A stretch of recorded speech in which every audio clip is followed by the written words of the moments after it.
About right now. We have a coastal flood warning which will stay in effect until tomorrow morning. That's going to be close to high tide. Then we will start to see the winds abate. But for Orleans and St. Bernard, it's going to switch over to an advisory after tomorrow morning, and that will be in effect until Friday morning. Really, it's been more of the coastal flooding if there's any real impact from this Gulf flow, and that has been it. And look at the winds offshore, ranging at about sustained 30 miles an hour and gusting to almost 40 miles an hour. And that is right along the coast and just offshore. Inland, the winds have not been that strong. Still a breeze, especially on the south shore, but inland winds have not been nearly as strong as they are offshore. And the center of that, what almost starts to look like a little tropical system, is not too far away from us. Now, thankfully, in its position, it is taking a lot of the moisture with it. We were still able to get a few little light, misty type sprinkles during the day today. Only picked up a few hundredths of an inch, but boy, look at it on visible satellite. You can clearly see that little center right there. Again, this is a non-tropical low. However,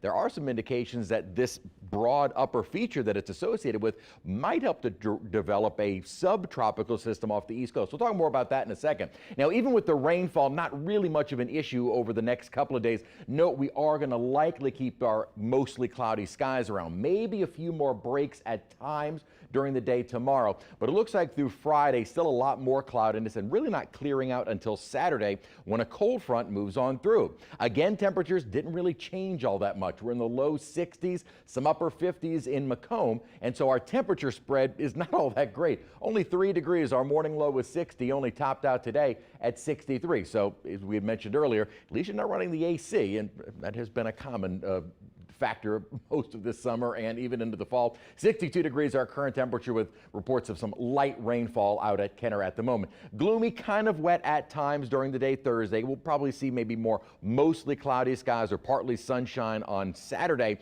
and then more sunshine by Saturday as a cold front moves through. Then we're looking at another storm system to move in just before Thanksgiving. Here's the broad upper level low, and with its little surface feature that is now to our east, but that instability is keeping fairly wet conditions across Florida. Now, what's interesting with this broad upper level trough, there are some indications we could see another little low spin off of that over the Bahamas and move up toward the East Coast. This could be a non-tropical system, and actually something that the Hurricane Center is now highlighting.